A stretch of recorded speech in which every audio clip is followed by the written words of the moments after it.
Committee. Thanks for joining us. All righty. Robert Gibbs is White House press secretary. Robert, every election result seems to have a certain odor, a smell even. Last night I smelled populism, anti-elite, anti-Wall Street, the small vote for Bloomberg in New York, the blowout of Corzine. People don't like Goldman Sachs. They don't like these bailouts. Is that hurting the president? Well, look, there's no doubt that there's discontent about our economy in this country. And I think if you ask the president if he was discontent about what's going on in this economy, he'd certainly say yes. The president is focused each and every day on trying to get this economy turned around and put people back to work. That's what he's focused on. That's what these elections showed, and that's what he'll continue to do. But if you get hit from the independent voter the way you got hit yesterday with 60% in Jersey, for example, voting for the Republican candidate, that's a weird thing. Why are Democrats being put in the position of being seen as the pro-Wall Street party? Why are you getting hit that direction and also getting hit from the people who don't like big government, don't like the push on health care? It seems like you're getting hit from the populace in both directions. Well, look, obviously you had some unique characteristics for certain candidates that you mentioned. But I got to tell you, the bottom line, Chris, is I don't see how you could read into what voters did in local elections like the New Jersey governor's race into how that impacts the president. The voters in New Jersey certainly didn't in the exit polls, and I don't know why anybody else would either. Well, let's talk about the voters who show up. It seems to me that when I go to baseball parks lately, I'm kind of amazed. It seems to become, in terms of audience, it's very much a white sport in terms of the audience. I wonder whether the elections in off years are getting that way.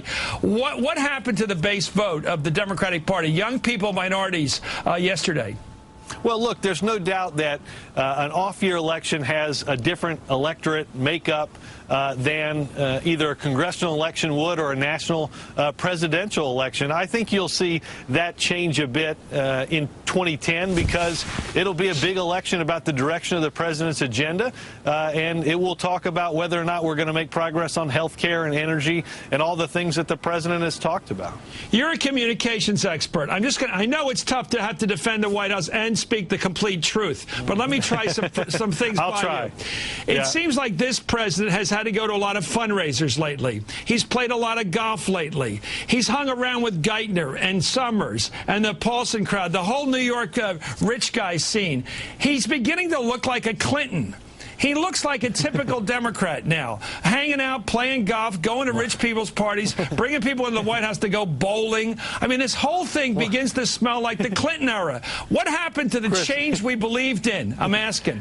Chris, was that a question or a speech? It was a speech requiring a response. I will look at the transcript sometime later to see where the question was. The president has been focused on the job that he has, which is to repair our image in the world, to get our economy moving again. I think if you look at any of those two measures, right, you look at our relationships with other countries in the world and the progress that's been made, you look at the financial disaster that we had the day we inherited office, tell me that we haven't changed things for the better on both of those accounts coming in. Does the president tend to play golf when the weather's nice on Sunday? Sure. I don't think that's indicative of a previous administration. It's just that the president likes to play golf. You don't see any problem with the imagery of hanging around all the fundraisers, doing all this stuff that seems like a typical Clinton Democrat, just typical of the way things were before he got in.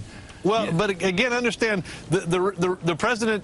Look, the president has to raise money for the national party. That's what fundraising is all about. Nobody likes it, but obviously you can't buy commercials on MSNBC for nothing. I know. He even went to Martha's Vineyard this summer. It just seems like the Clinton crowd. It's the same old again. Chris, hold on. The president was vacationing at Martha's Vineyard a long time before he became president of the United States. That's just where he likes to go in the summer. Okay, now to the serious question. Harry Reid is saying no deadlines for health care. We thought the president had a deadline. You folks had a deadline. Get it done this year in the inaugural year. Is that still your goal?